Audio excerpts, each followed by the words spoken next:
Aujourd'hui, l'Algérie, tenant du titre, joue vraiment sa survie dans cette Coupe d'Afrique des Nations face à la Côte d'Ivoire. Un match qui s'annonce donc chaud bouillant.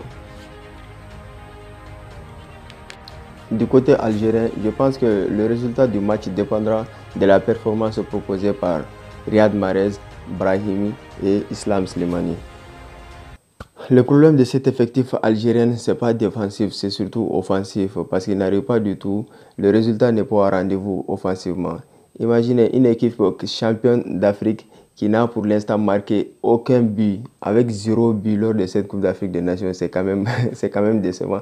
Donc il faut surtout, offensivement, je pense que Djamel Belmadi, il doit travailler sur l'offensive. Si le résultat est à rendez-vous du côté de Riyad Mahrez et Brahimi des deux côtés et avec l'expérimenté Islam Slimani sur la pointe de l'attaque, je pense que forcément il y aura un résultat favorable du côté algérien.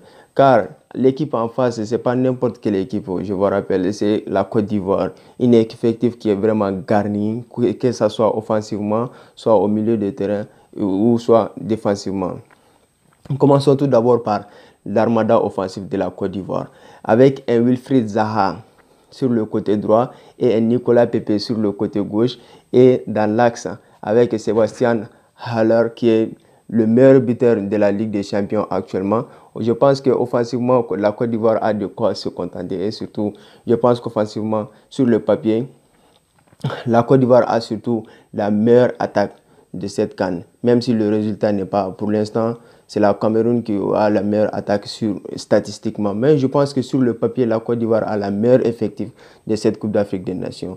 Et ils ont surtout de l'expérience. Quand on prend par exemple un joueur comme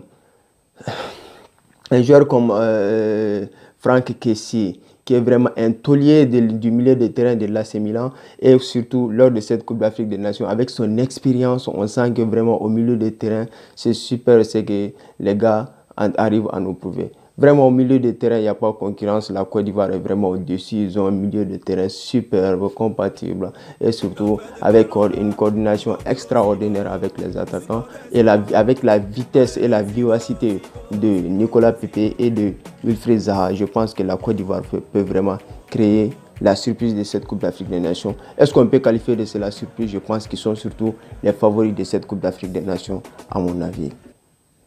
Un match donc des plus attendus et surtout très important du côté algérien qui n'a pas du tout droit à l'erreur, je vous rappelle encore une fois. Donc passons donc au classement de ce pool. Donc sur le tableau de bord, on voit que la Côte d'Ivoire est surtout premier de ce pool avec 4 points. Donc la Guinée équatoriale qui pointe à la deuxième place avec 3 points suite à leur victoire face à l'Algérie. Et la Sierra Leone qui pointe à la troisième place avec 2 points. Suite à 2 matchs nuls, donc le premier face à l'Algérie et surtout le deuxième face à la Côte d'Ivoire. Donc l'Algérie qui est dernier de ce pool avec 1 point. Donc les amis, l'Algérie doit à tout prix s'imposer lors de ce match et surtout espérer que la Guinée équatoriale ne batte pas la Sierra Leone. Puisque si la Guinée équatoriale bat le Sierra Leone, ils auront 6 points, donc ils termineront forcément deuxième de ce pool, soit premier. Donc les amis, c'est tout pour aujourd'hui. Si la vidéo vous a plu, n'hésitez pas à vous abonner, à mettre beaucoup de pouces bleus. On se retrouve bientôt pour d'autres vidéos sur cette même chaîne. Ciao, à plus.